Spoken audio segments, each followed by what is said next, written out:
of all, I would like to thank that I had the opportunity to be here and give a course with very well-known colleagues together. Okay, so also me, I started in a very basic way, and maybe it is too basic, and you can tell me, you can give me some impression after the class. You can tell me if it was too basic, too difficult, whatever. My notes are still written like that, but I will type them. Yeah. Oh, I see. Yeah. So, okay. I will type them. So if there is a mailing list, I will mail it to you, to everybody after when it's time. Maybe the Christmas holidays time. So in the meanwhile, you can use this handwritten, but I will type, and please give me your email. Okay, so before really starting with the basic, I want just to motivate what I do. So I now give some introduction and motivate something.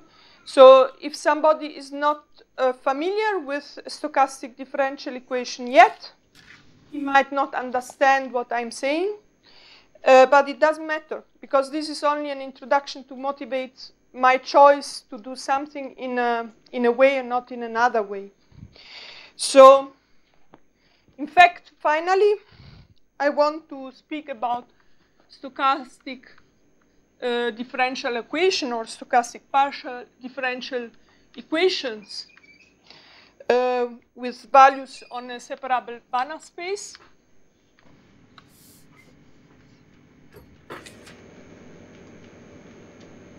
Sometimes it will be simply a Hilbert space. I call it E. So, in fact, I want to analyze a stochastic differential equation, for example, of this kind.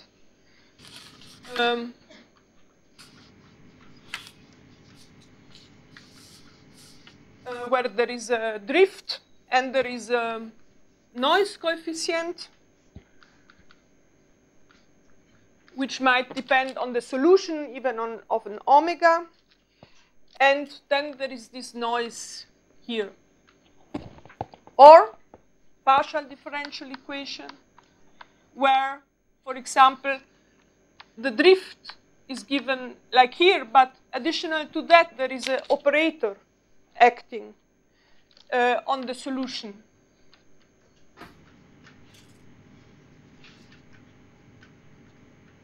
So in that case, I will speak about mild solution, and I will also explain what it is. But before I do all this, I want just to speak about the noise. So the noise will be defined through a process. For example, the Brownian motion, but for example, also a Levy process. Or it might be a Martingale, in fact. But the first question is, when is a process defining a noise? What properties should it have to be reasonable called noise? So, what properties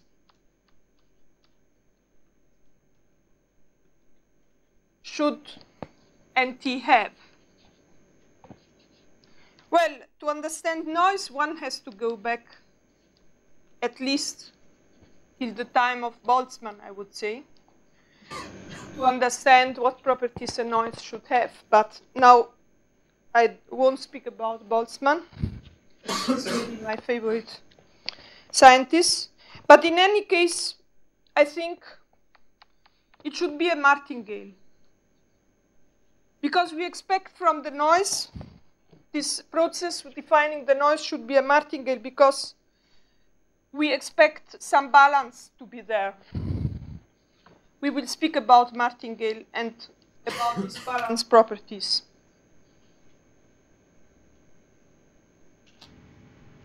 We want balance on each time and on each subset.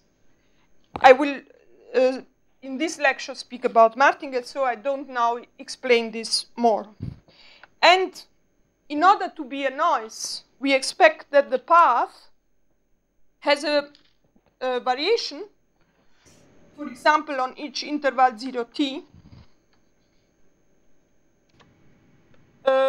which is finite, which is not finite, which is, okay, which is infinite. Well, sometimes the noise is also defined through the Poisson process, yeah? Simply Poisson process. The paths have a finite variation. I agree with that. But in some sense, when we have such a noise where the variance is finite, we don't need to call it really noise because we can solve the equation pathwise.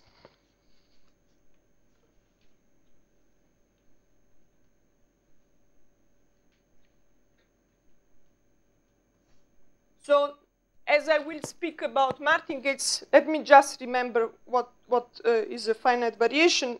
Maybe, I don't know, it's useless, but we need it anyway.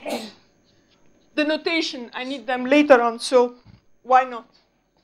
Remembering this, given a real function.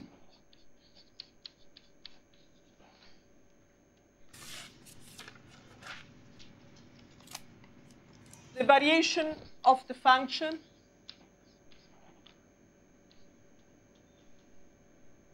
is given by the sup of all division you can do in time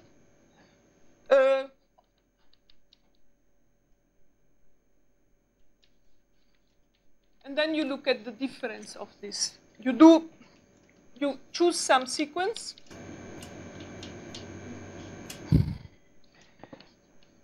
In a set of all possible time intervals, you can split the interval 0t.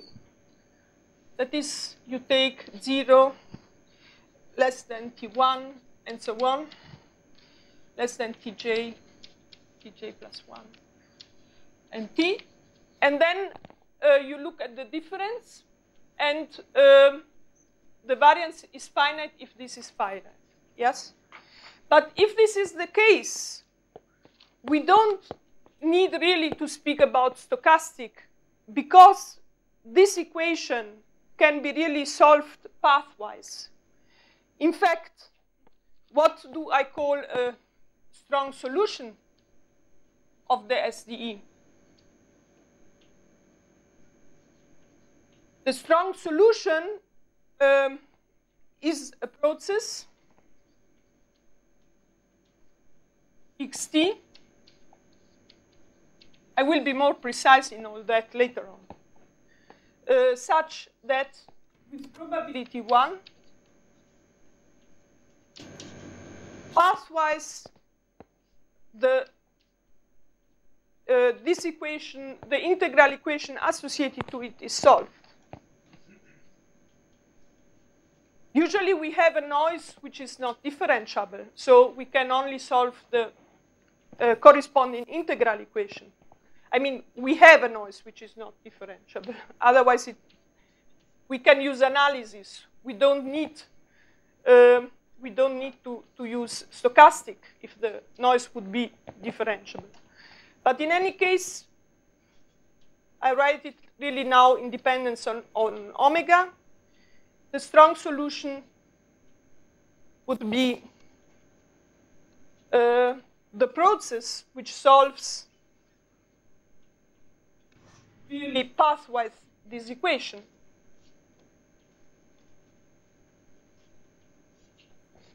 But you see that if the noise term has a variation which is finite, this can be defined as a Lebesgue-Stieltjes integral So there is no really need to consider it as a noise.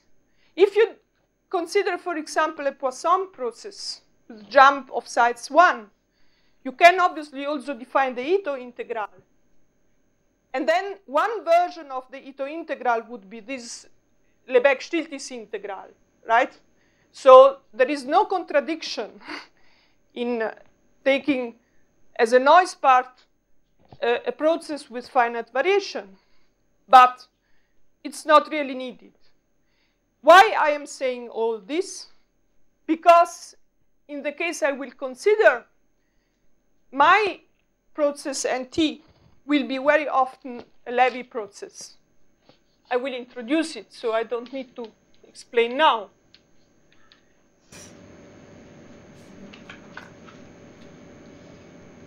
And so very often people are a little bit afraid of the Levy process when the moments are not finite. Because if the second moment is not finite, you cannot define a Ito integral. But the need of using Ito integral was introduced when this was not defined as a Lebesgue integral, when the variance is not finite, right? So, and the nice thing of a Levy process is that you can always split it by the Levy-Ito decomposition theorem in 3 parts.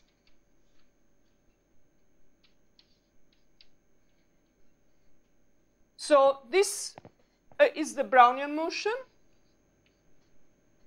So this is a pure jump Levy process.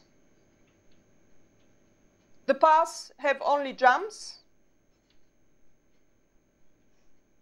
And the jumps have a size which are bigger than k. And this is a pure jump Levy process. And the jumps are less than k.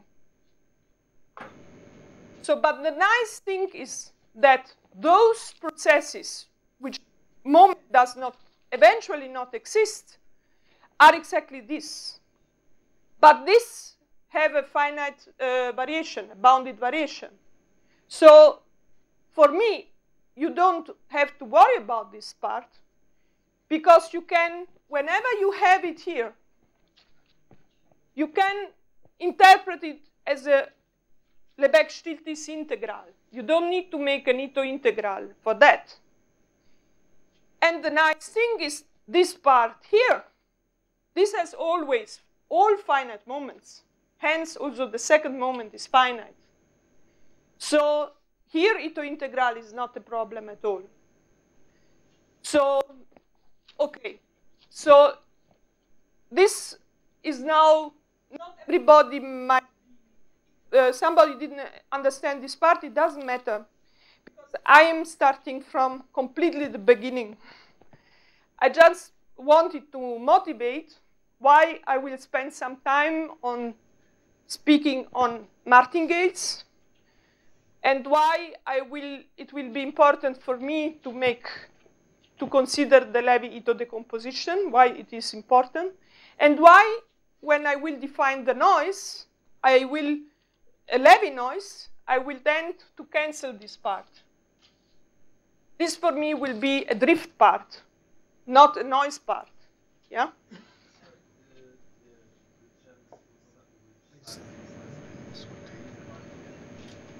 Yes. Yeah. Yeah, not only because of that. I mean, also because of the fact that all moments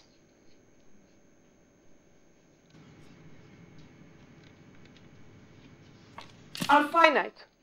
So the Ito integral is well defined. The problem here would be also that eventually the moments are not finite, even the second moment. So, but it doesn't matter. So you might not define Ito integral for this part. But it doesn't matter because you can define a Lebesgue-Stieltjes integral. So I don't see the point of putting this in the noise part and then being concerned, my God, I cannot do Ito integral. Doesn't matter. Yeah. Okay. So, so this was just an introduction. So now let us start from very beginning, and maybe at the end of this lesson you tell me if it's too much at the beginning. Sometimes the choice is not easy.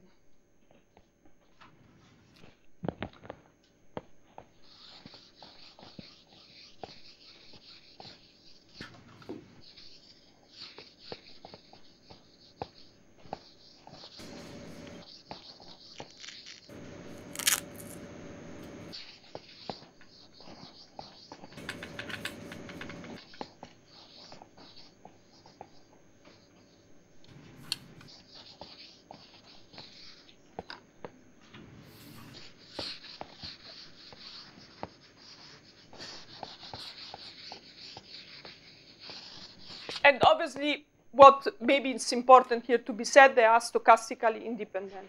So you can really split them. But we will come to that.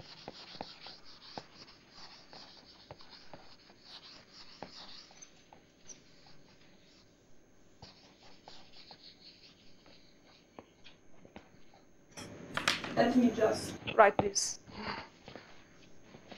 So, LT, the pure jump process with sides bigger than, jumps bigger than k, and less than k are stochastic, mutually independent.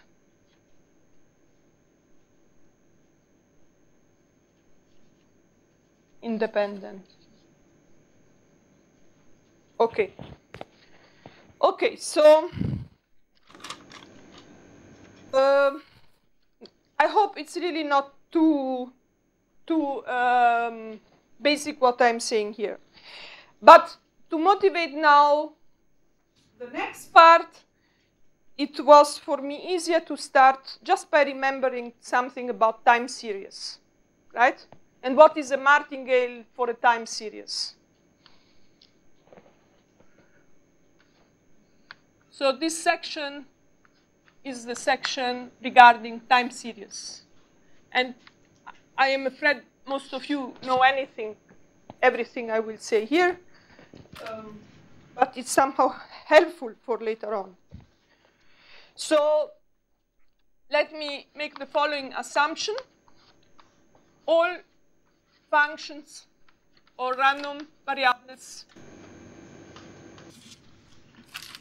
I consider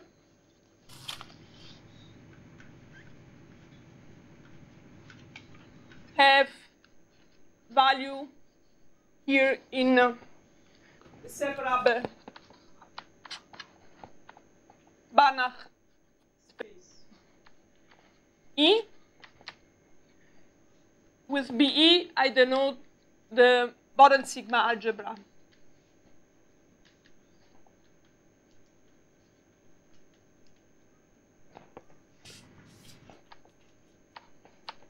And this Banach space has a norm which I denote with in the usual way. So this is the sigma algebra, which the smaller sigma algebra containing all open and closed sets.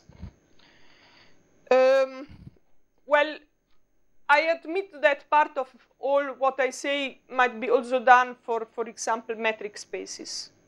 But later on, we will look at integrals with respect to Banach-valued functions. So I didn't do too much now this generality.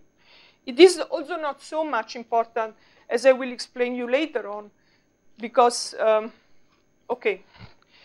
But anyway, this is our assumption here. So let me recall the following definition. A time series xk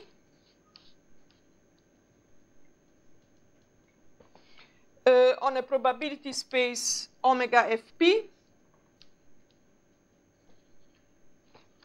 I hope you agree if instead of writing probability, I make it shorter with prob space omega fp is a sequence of random variables on that space.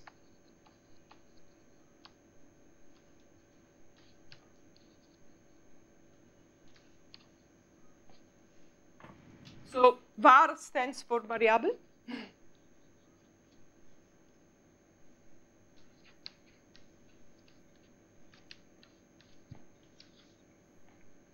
So let me introduce what is a filtration on the probability space, and later on what is a time series on the filtration. So a discrete filtration, discrete in the sense that now my index is given by the natural numbers. Later on it won't be, it will be given by R plus. The index, you can imagine it very often to be some time index, if you like. So a discrete filtration Fk on a probability space omega Fp is a sequence of sigma algebras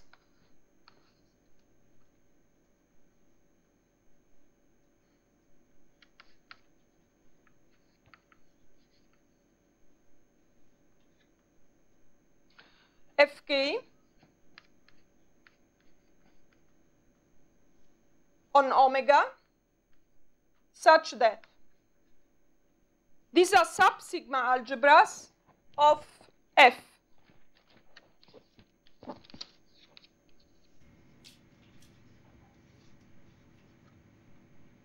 And 2, Fk is a sub-sigma algebra of Fk plus 1, and this holds for any k. So informations are becoming more and more with time. If k, you imagine it to be a time, our informations are becoming more. You are looking at some dynamics of a stochastic time series. And then it is also natural that with time, you get more and more things you will observe and more information, they will increase. So, and you will look this time series on that space, which is the filtered probability space omega f, fk, and p. We call it is a discrete filtered probability space. Discrete, again, only because the time is here indexed by the natural number.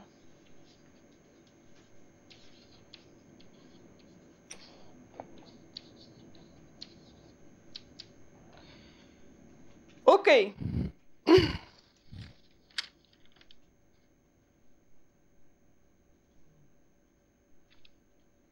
So let me, we will look at time series on this filtered space. I will write it in the sense that at any time k, xk is measurable with respect to fk. So somehow this is the space of informations we have on xk, of observables. And therefore, let me remark or remember some basic theorem. Given omega fp probability space,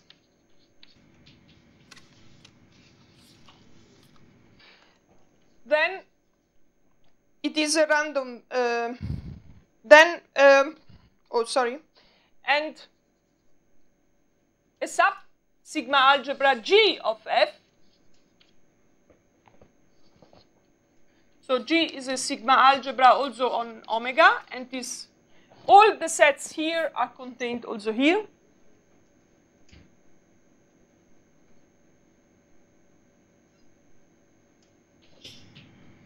Then I remember that if X is G measurable,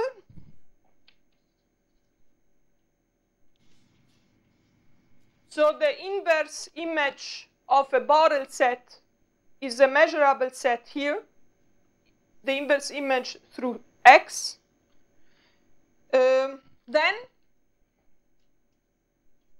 as this sigma algebra is bigger, X is also F measurable. Okay, the proof is really an exercise. So I can do it here if you like, but I saw I have some tutorial. So the meant of the tutorial is maybe that we solve this exercise. Is it okay? Good, so I leave some exercise, but we will solve them, right? But it's better you try to solve it before and somebody does it at the blackboard. Otherwise, I will do it. Okay. So proof is exercise. It's very easy. You have only to know what means measurable. So let me denote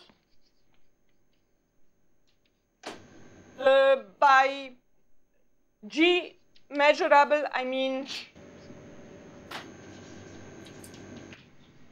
GBE measurable. So I have not to write too much later on. Later on, I will write it like this. So,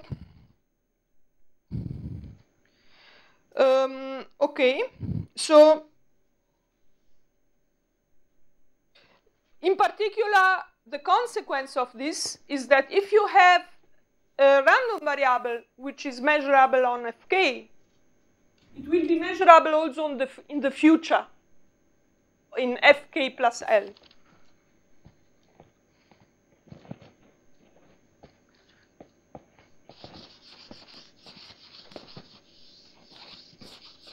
What I can observe today, I can observe it in the future too. And what I can observe and measure today, I can observe and measure in the future.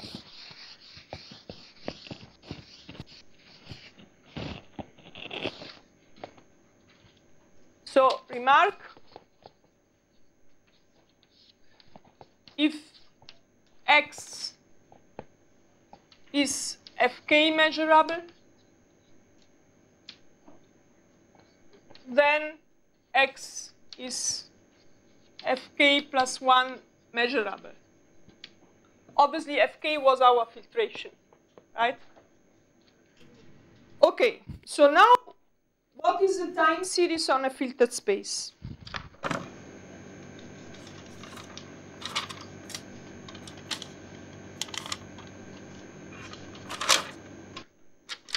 So,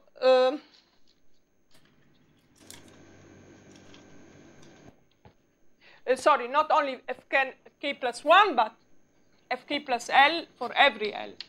Yeah? In the whole future, it will be measurable. So now I want to look at my time series on a filtered space. So given a time series on some probability space,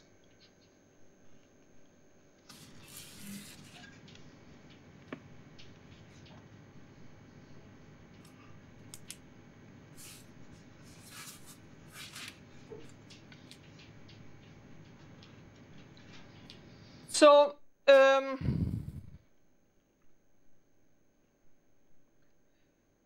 oh, I'm sorry. I was reading the wrong line. Okay. A time series on a filtered space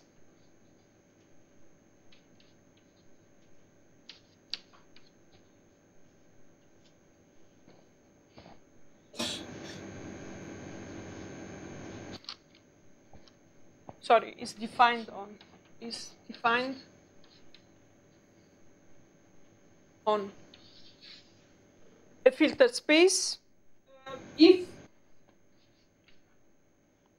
for all k in N, xk is Fk measurable.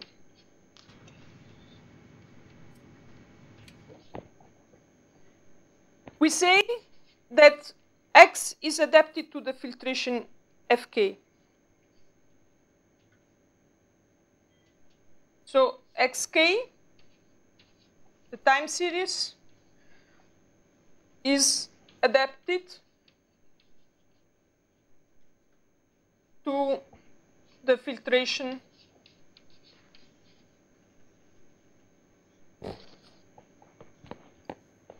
Fk. So you saw that I introduced first the time series on a probability space, and now I'm saying when is a time series defined on a filtration. Because obviously you can observe the same time series on different filtered spaces eventually. Okay. For example, you can observe it on the smallest possible filtration you can imagine. On the Sigma-Algebra, on the filtration generated by the time series itself. And this is the smallest possible you can imagine. So let me define what is the filtration generated by the time series. Let Xk be a time series on the probability space omega Fp.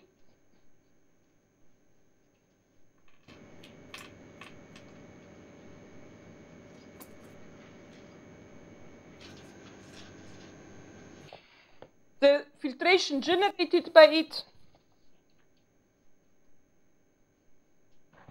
can you read here? Is it okay? Not really. Okay, so I'm sorry, next time I will pay attention not to write here. Generated, what is written here is the filtration generated by Xk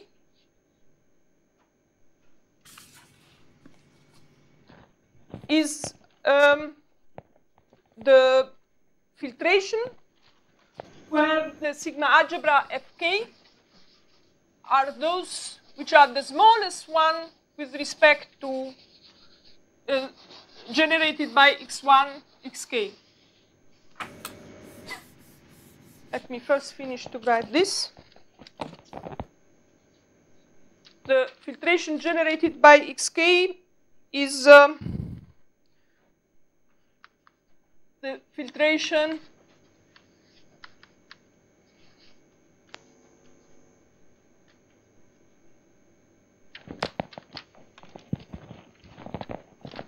which I call here Fk0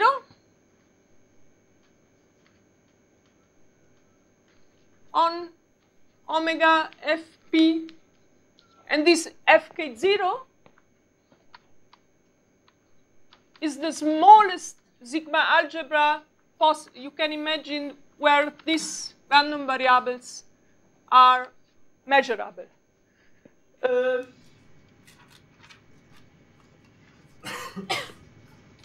It's the Sigma-Algebra generated by X1, Xk.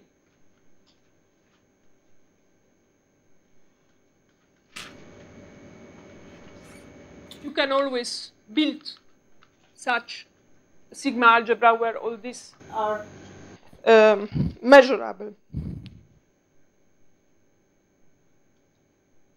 Okay, so this is the smallest Sigma-Algebra such that X1, Xk are measurable.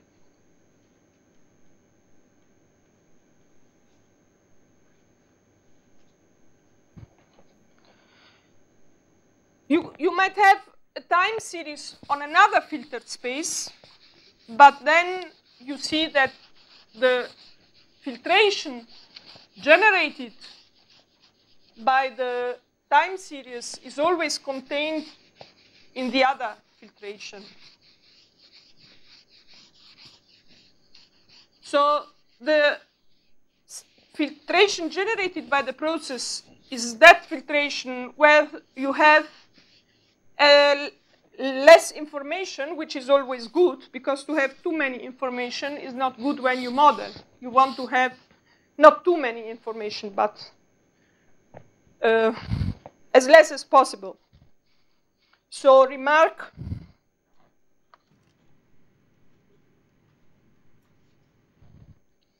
so obviously F contains Fk0, and if xk, the time series, is adapted to another filtration,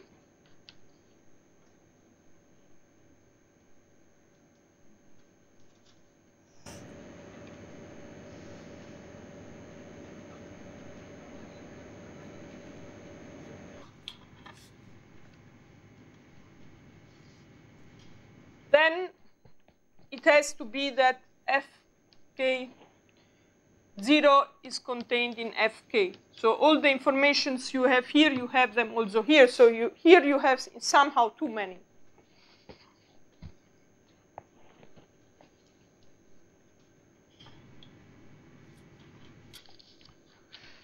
Okay, so let me make a very easy example. But this example, I mean, I don't want to offend you with the example because it's really easy, but just because I think it's always giving a good feeling for why the Martingale concept is needed to define noise, because it is a concept giving you balance in every sense.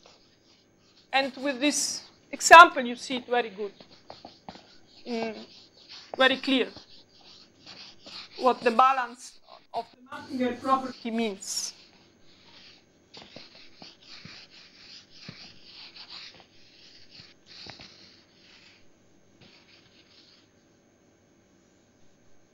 And I think everybody saw this, but anyway.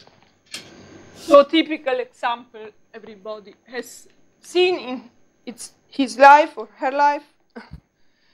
For example, let us take, I call it asset, but it's stupid because an asset is not done in this way usually, but anyway. Is an asset which increases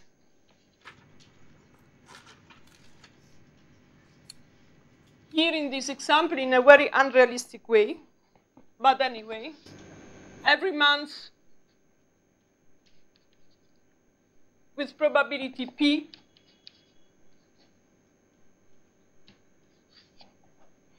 about €100,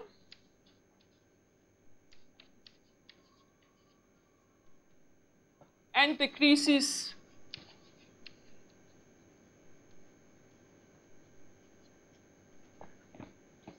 with probability 1 minus P about €50.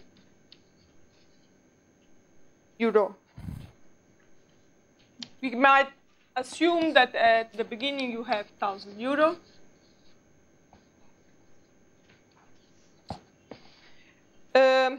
Then, obviously, this asset is the sum of stochastically independent random variables, which are equally distributed.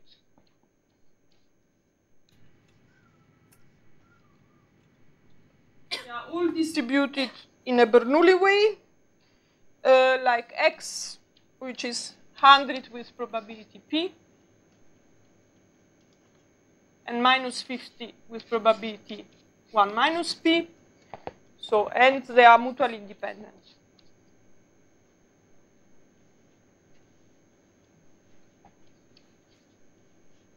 Stochastic independent.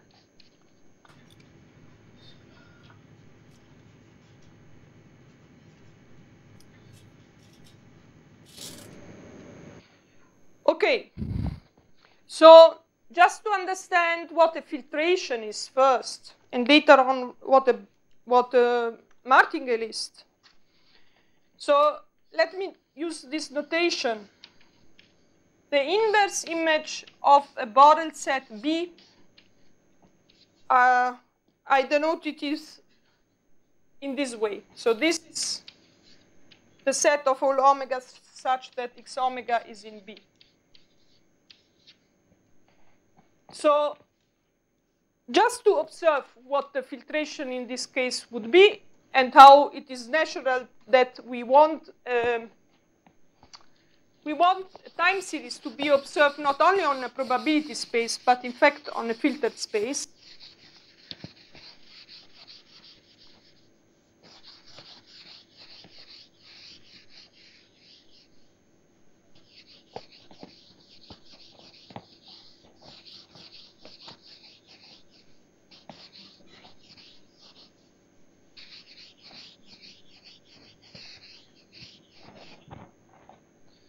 So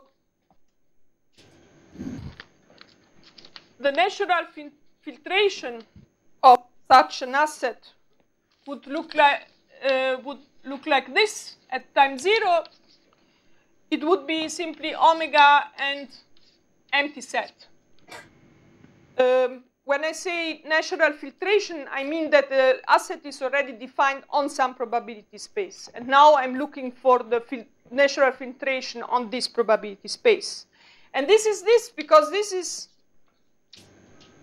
exactly the set, the inverse image of 1,000 euro and the empty set. So this would be, if I define my asset on some probability space, this would be the natural filtration at time 0.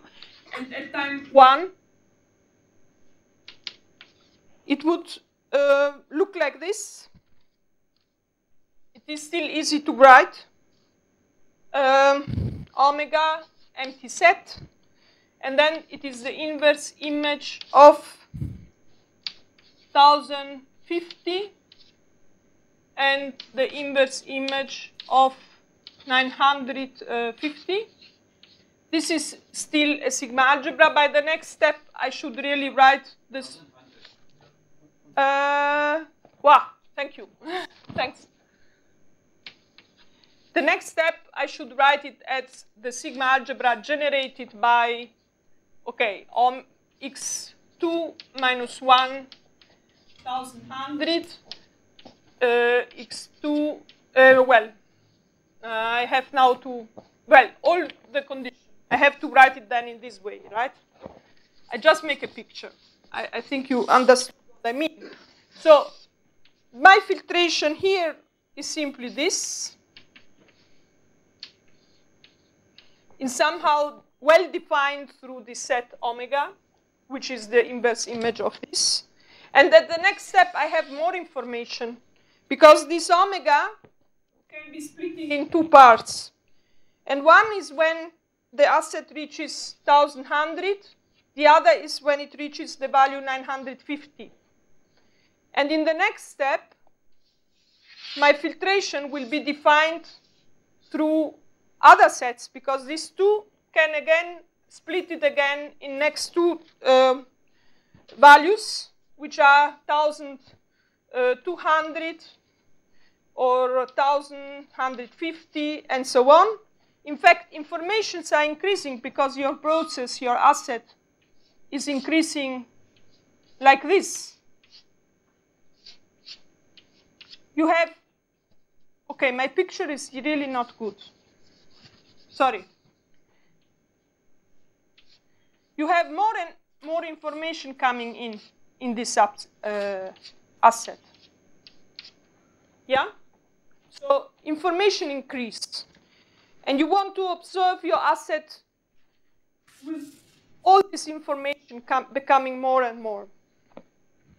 Okay, so now we are interested in some particular time series, which are the Martingales.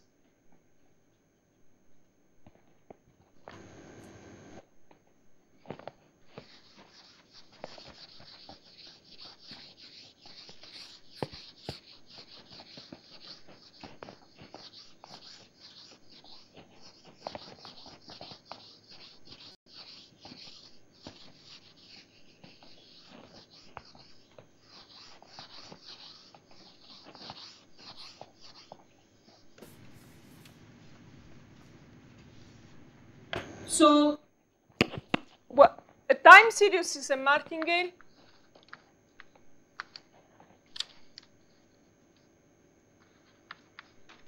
so a time series, now I denote it with mk,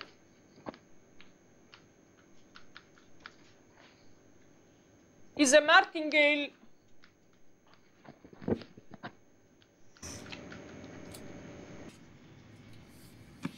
on a filtered space. I mean, the notion of martingale is really related to the filtered space. You might have that a time series is a martingale on some filtered space and not in another.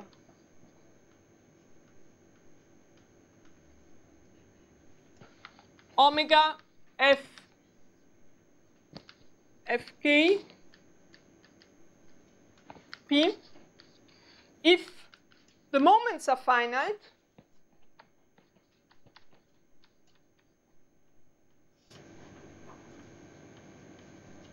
and 2, for all L in N, it holds the following property, which is that if I take any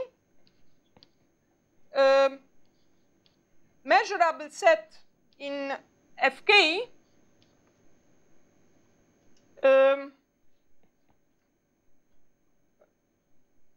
the expectation of Mk times the indicator function A is equal to the expectation of Mk plus L times indicator function A. Sorry, this holds for all L and all K, obviously.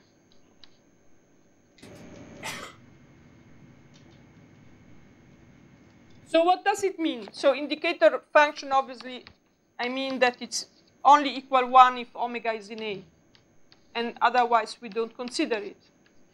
So we are looking only those cases where you are on this set here. So in this example, what I'm saying is that if I look at the expectation, for example, in this subset here, and then I look at the next time, the expectation is equal. You have more information, but the balance you had here is still true with more informations also here. So it's really very balanced, a martingale. I'm not only saying that the expectation stays constant, I'm saying that the expectation stays constant on each subset from here on in the whole future. Yeah?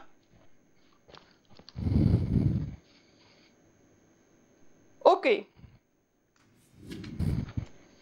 So now this is not in general a martingale. Yeah? I'm saying if it's a martingale, then what I was telling you, it's true. So let us see when it is a martingale.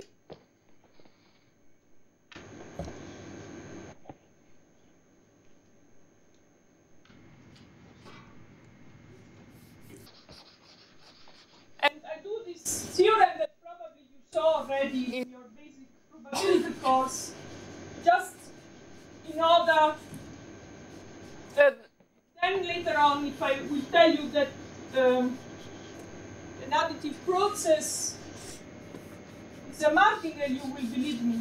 A centered martingale process with finite moment is a martingale, you will believe me immediately without any proof, which I will leave as an exercise, which we will solve in the tutorial. Because then the proof is exactly the same as in this very basic example. Yeah? I think your mic is switched off. Sorry, I didn't understand. Mic is switched off. Oh, I'm sorry. It's not working. Oh, I didn't. But here the sign is that it was on. That's on, right? So it's not working.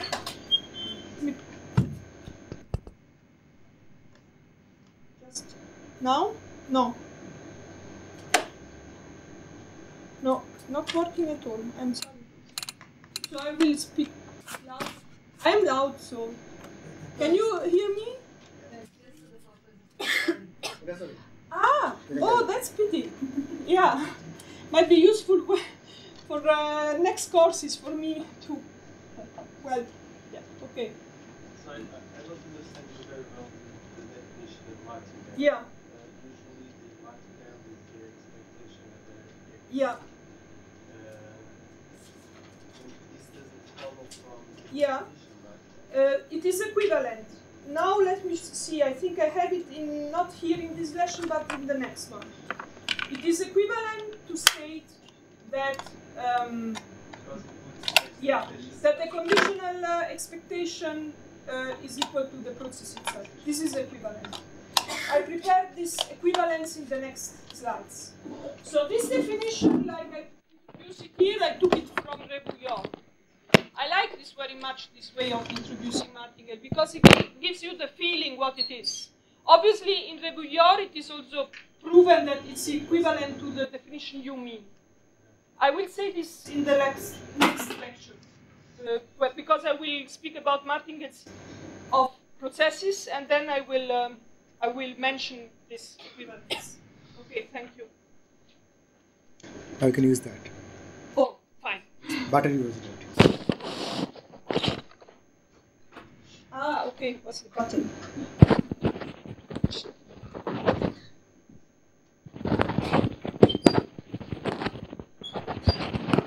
Now it is working.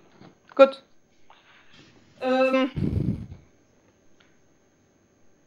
Okay. Or let me see whether I skip it here. No, I did say it in the next lecture. Okay. So, Theorem One.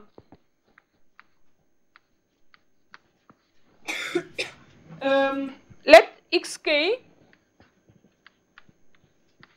be a time series which is the sum of independent, stochastically mutually independent and centered random variables with finite expectation. So xk is 1 to k of, I call them simply delta xk for obvious reason, with delta xk stochastically mutually independent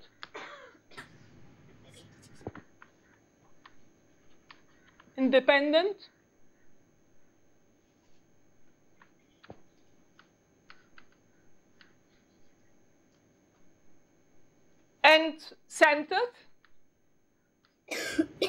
which means that the expectation is 0.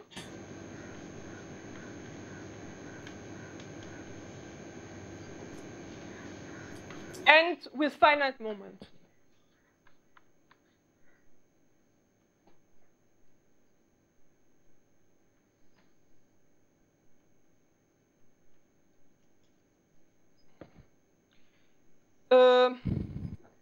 So then xk is a Martingale.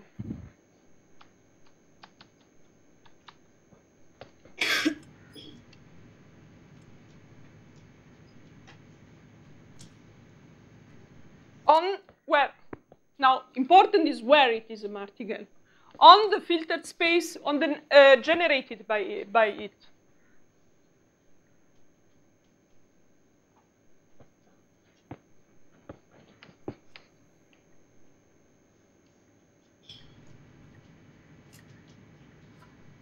So with the filtration generated by the process itself, I denoted it before like this, with the 0 here.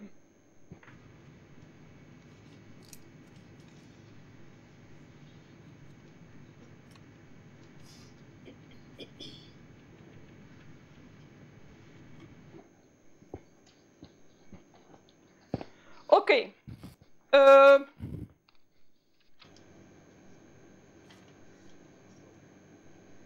Before I prove this, I use this lemma.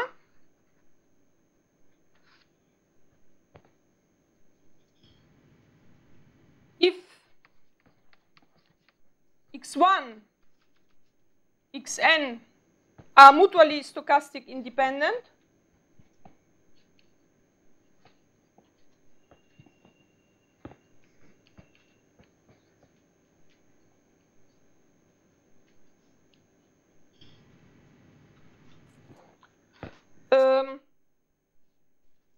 on omega fp, then xn is stochastically independent on all sets, with all sets generated by x1, xn. What do I mean by that?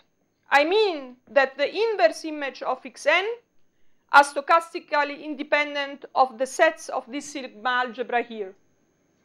I will write it. And this lemma, I give it to you as an exercise. It's not an easy exercise, but we will do it in the tutorial. So maybe somebody can prepare it. Yeah? Sorry? Yeah. Thank you. Here, -1. Otherwise, it doesn't make sense.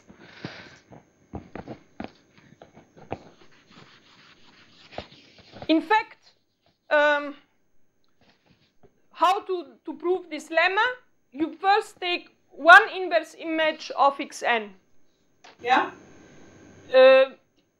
Yeah, okay, in fact, it's easy. But it's not so difficult. But anyway, we'll do it in the tutorial.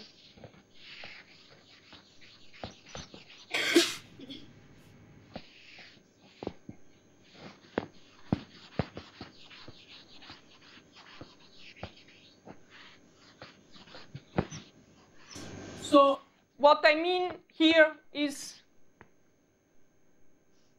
this independence here means that for all Borel sets, so our state space was a separable Banach, so it's E here. The inverse image of B is stochastically independent to any set A of this sigma algebra here. This is what we want to prove in the tutorial.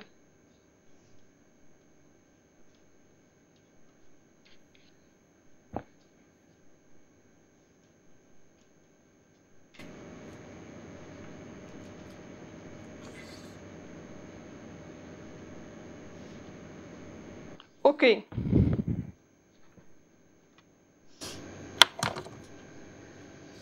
So let us prove Theorem One, which is even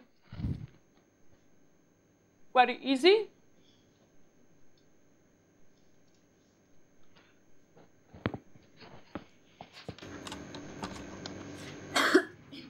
So what do we want to prove? We want now to take, given K and L in N, let us take A in Fk0. And now we want to compute the expectation of xk plus L times the indicator function A. And we want to show that it's equal to the time k. Okay, but this is now, due to the lemma, easy, because this is the sum of k delta xk times the indicator function A. I just splitted it immediately. I mean, time, plus the sum for k plus 1 to L of delta xk indicator function A. I just used the linearity of the expectation here. And okay, now it is easy because due to the lemma, we get, first of all, here we get what we want to get. I mean, here we get xk indicator function A, and here we want to prove that this is 0, but due to the lemma, we now know that this is equal to the probability of A times the expectation, or if you like, the sum of k plus 1 to L of the expectation of delta xk. But now my assumption was, I here used, I made many steps. I used the fact that due to independence, these two variables are uncorrelated. Yeah? And then, okay, the expectation of the indicator function is the probability of A. And then I use the linearity of the expectation so that expectation and sum can be changed. So I get this, but this is 0. So I really get what I want. Yeah? Okay. So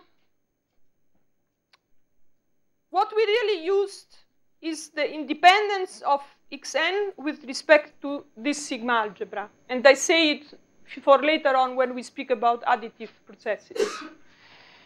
But in principle, you see already here that this theorem can be a little bit generalized because,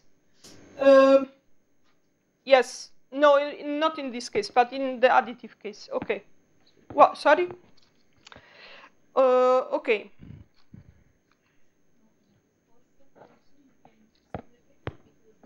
Yeah. Yeah, sorry, I can also write it more precisely. So this part here is what we are looking for. So this is really xk indicator A, right? Here. And now let me do this.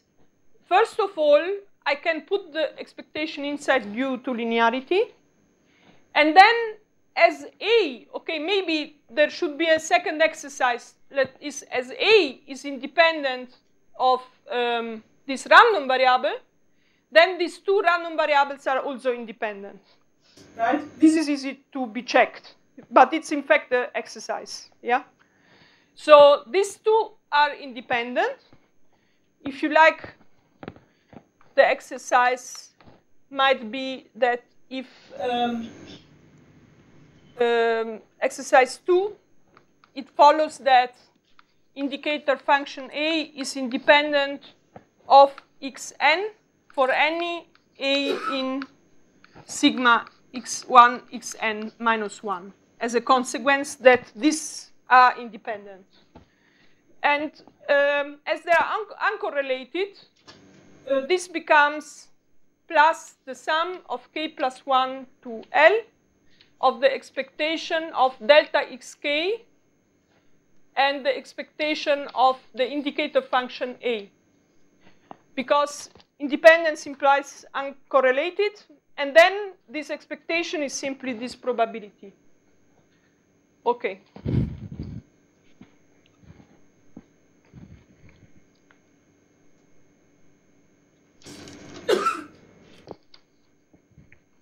Okay, how much time do I have now? Half an hour, I think. Okay, so now I think I did everything related to time series. And I will now speak about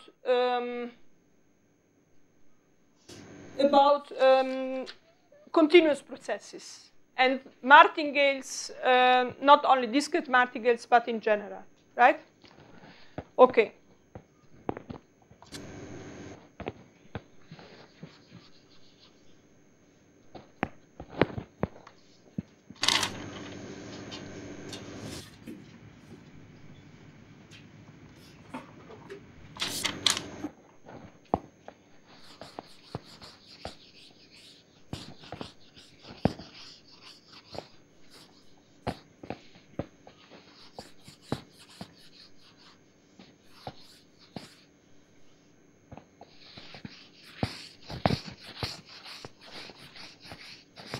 Well, obviously, as a consequence of theorem, you can show that the example we did here is a martingale in case the expectation of our delta x was equal to 0. So you have to choose P in such a way that this is true, and then it's a martingale.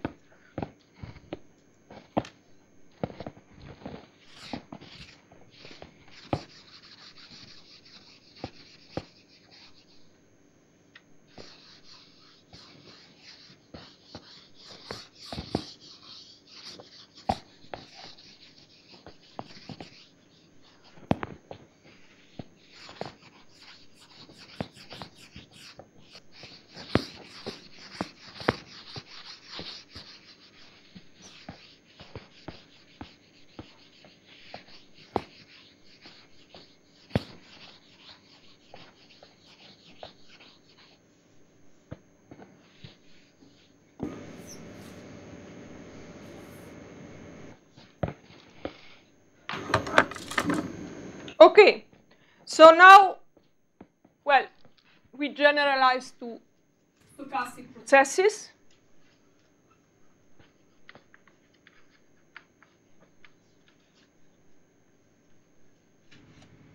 And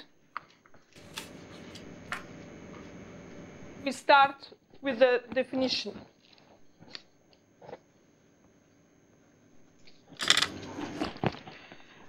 A stochastic process, so this is for stochastic process xt. First, I do like with the time series. I just define it on a probability space. And later on a filtered space. On a probability space, okay, omega fp is a collection of random variables on this probability space, but this time indexed by R plus. And with R plus, I include also 0.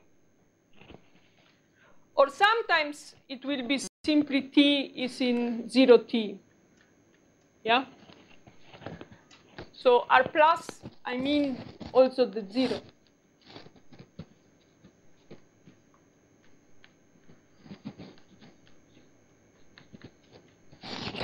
Okay. Is a collection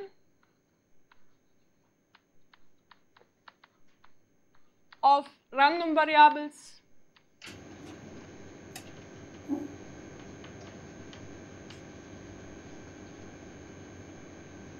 xt on omega fp indexed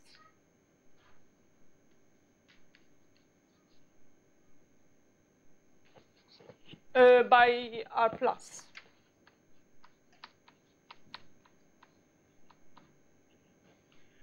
Okay.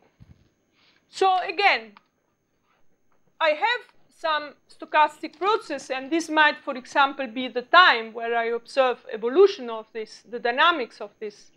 But obviously, I will expect also here that with time, informations become more and more observable, increasing. So I have to introduce the concept of filtration. A filtration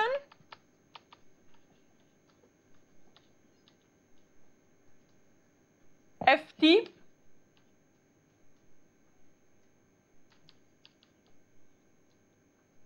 on a probability space omega fp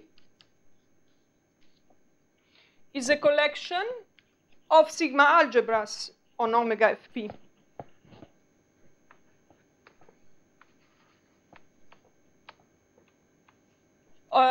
On omega, if you like, of sigma algebras, in fact, on omega, indexed by t,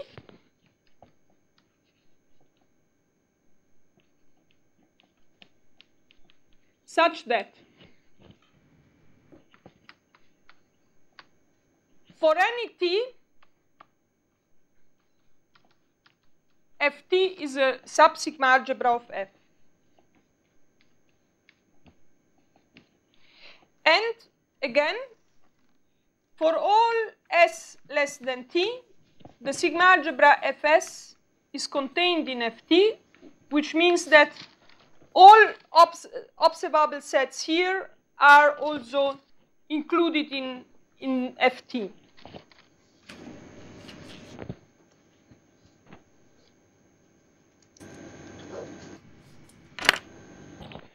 And then we call omega Ft P the filtered space. Is a filtered space with the filtration Ft.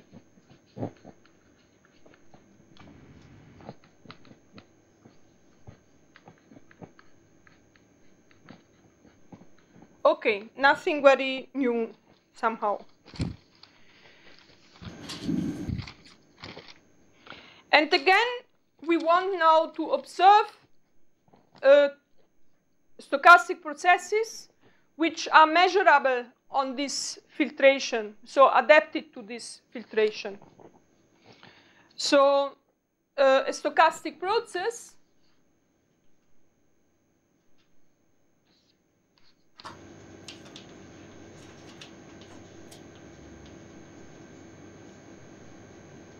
xt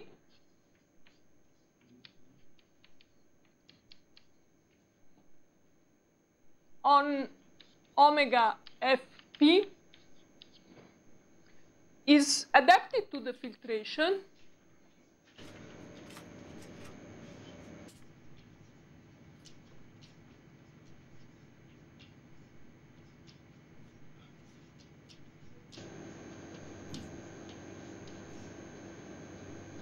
ft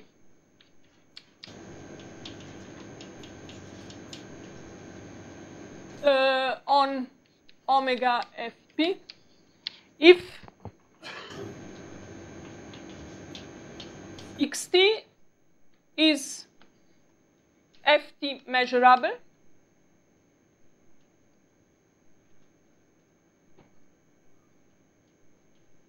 for all t in R plus. Xt is then a stochastic process on the filtered space omega fp.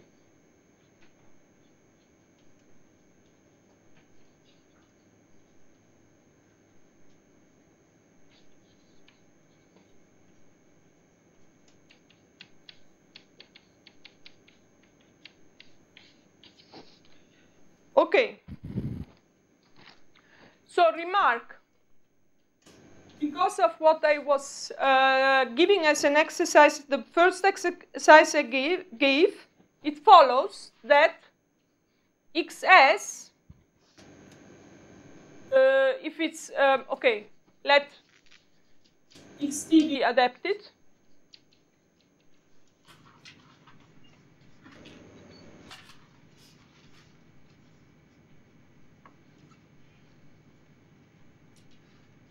The filtration ft, then because of the exercise before, xs is ft measurable if t is bigger than s, right? This was the exercise before. X is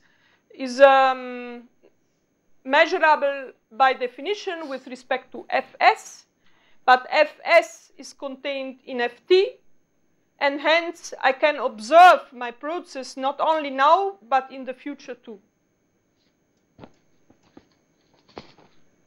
Okay.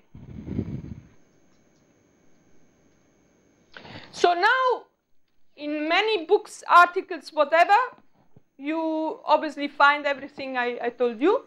And you always find also then statement ft satisfies the usual condition. So also I will assume that ft satisfies the usual condition. Maybe I spend a few minutes to say why these usual conditions are always assumed. Yeah?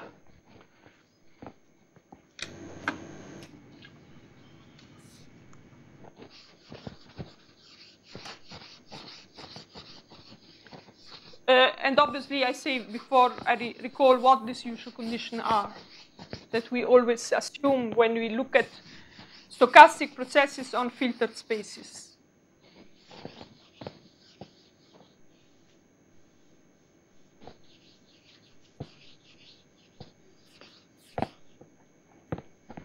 Okay. Maybe here I can say, be more clear.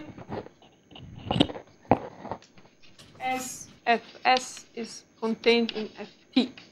Okay.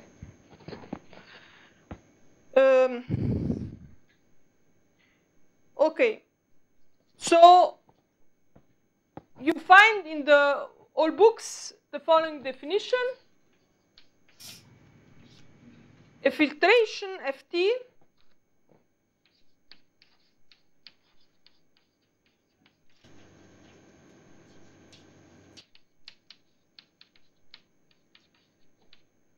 on omega Fp satisfies the usual condition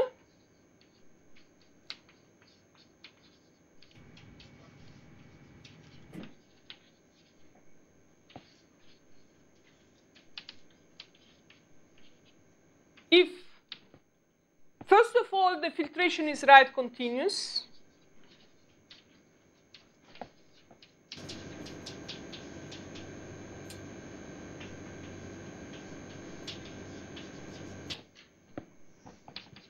So what does it mean? This means that for any t,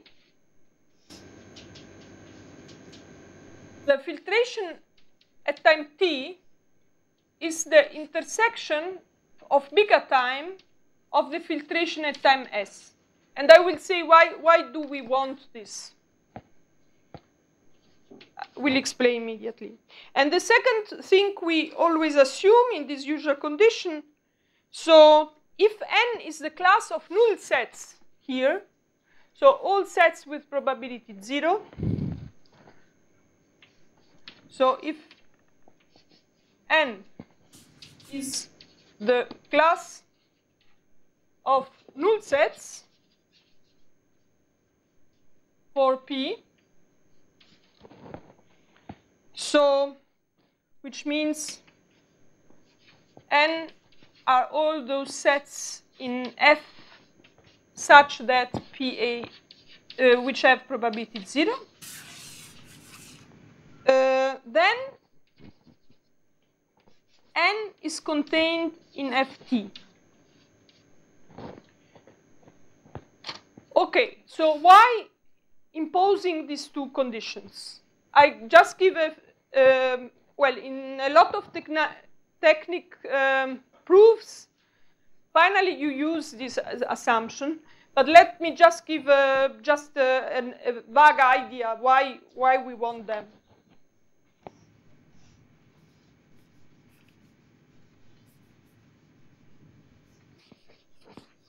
So also we will always assume in this lecture that the filtration we will consider satisfy the usual condition.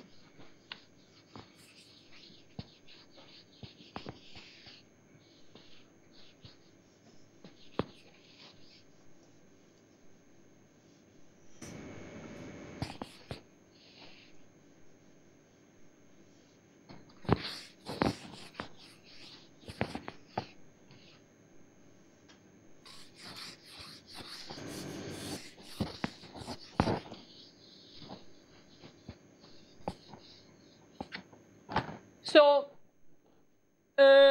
assumption in this lecture.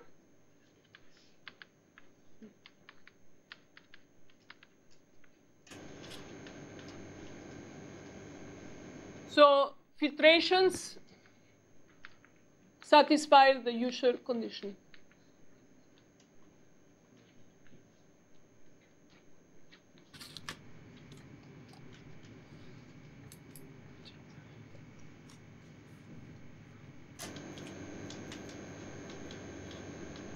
So why do we want this? So condition 1, for example, it's just an example. You can imagine that when, for example, we make some limit from the right of our process, which we will do because we want to look also at Levy processes, which are Carlac. So continuous from the right, limit on the left, but well, in that case, as we assume to be continuous, maybe it's not important. But in general, we do a limit like this. Then we want that this limit is somehow measurable on our Sigma-Algebra Ft. Yeah? So this kind of limit should be Ft measurable. This is only one example. And this is what I'm asking here. that finally I end up to have something measurable here when I start with the process measurable here. Yeah? This is one so the question was why? Why condition 1? And why condition 2? So this is to identify processes which are indistinguishable. For example, in LP spaces, you don't want to distinguish two processes if they are indistinguishable. And I introduced the definition of indistinguishable because it will be useful in the future too. So reason 2, for example,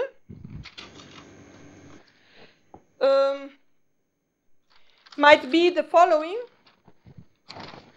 Condition 2, so this is only an example why it is needed. For example, in order to identify indistinguishable processes, is needed, for example, to identify indistinguishable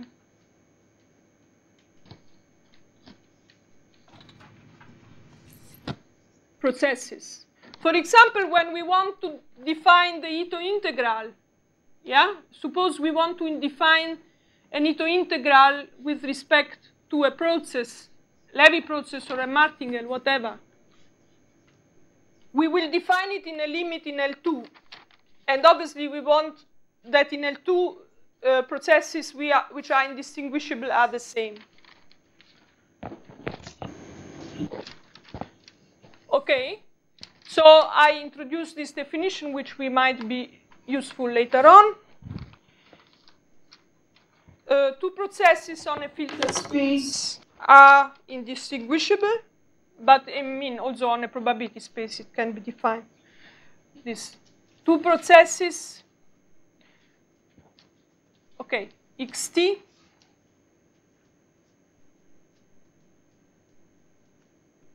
and yt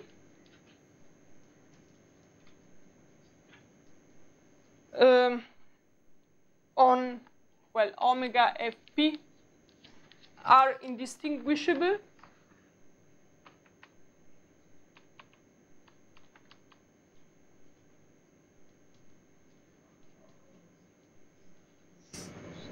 if the probability that they are equal at any time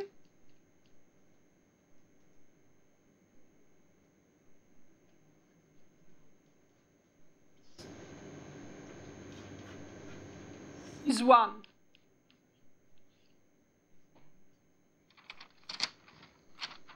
Okay.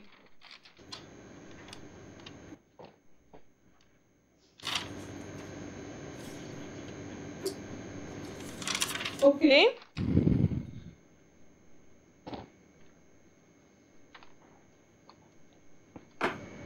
So before we were introducing the sigma-algebra generated by the process.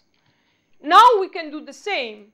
It is in fact the smallest sigma-algebra where the process is measurable, like we did, for example, before in the time series.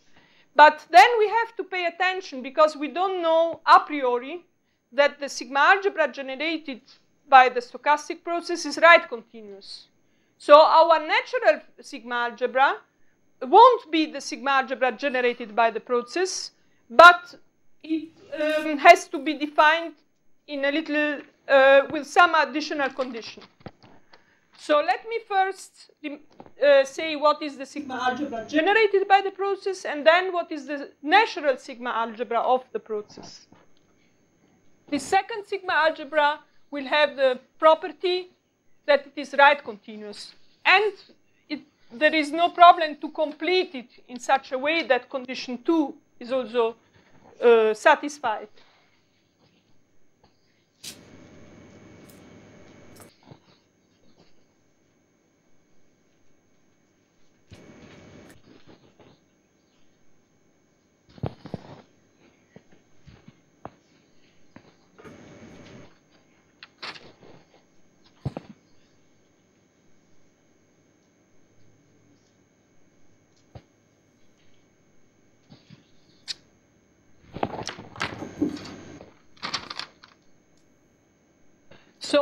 definition given a stochastic process on a probability space.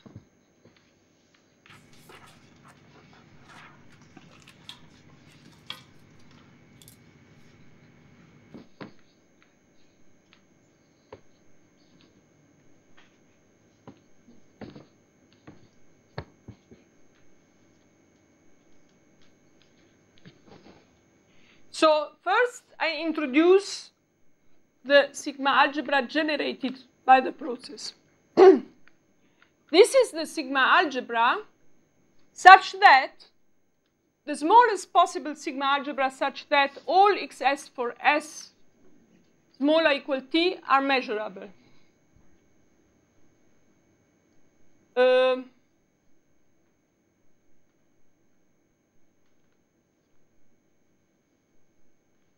So smallest sigma algebra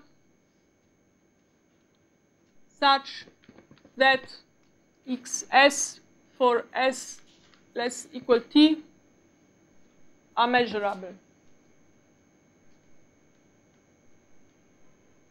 So if I introduce this, then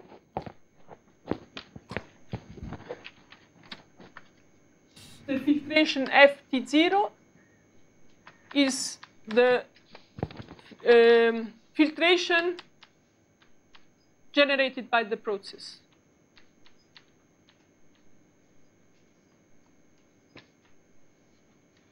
But as I said, I'm not happy now with that, like I was before, because I want the right continuity to be there. And therefore, I introduce a second definition, which is I introduce the sigma algebra Ftx, which now is the intersection of all t s bigger than t of the sigma algebra Ft0. If I introduce this, this is now a sigma algebra which is right continuous. And this filtration here is what we call the natural filtration of our process.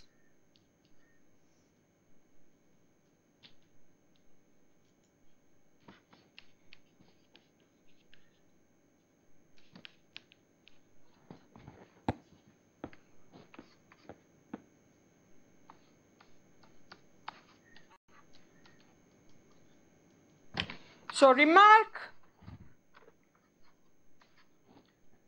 the natural filtration is right continuous.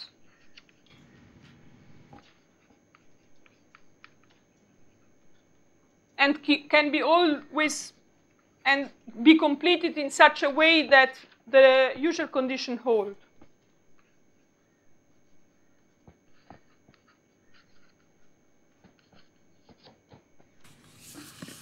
So that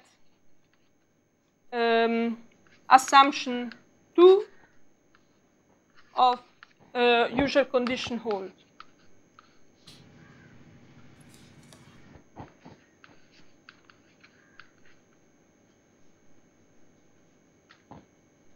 Okay, so next time I will say what is a martingale, yeah, in the case now of stochastic processes. And then I will define additive processes and Levy processes and say some properties about them. Thank you.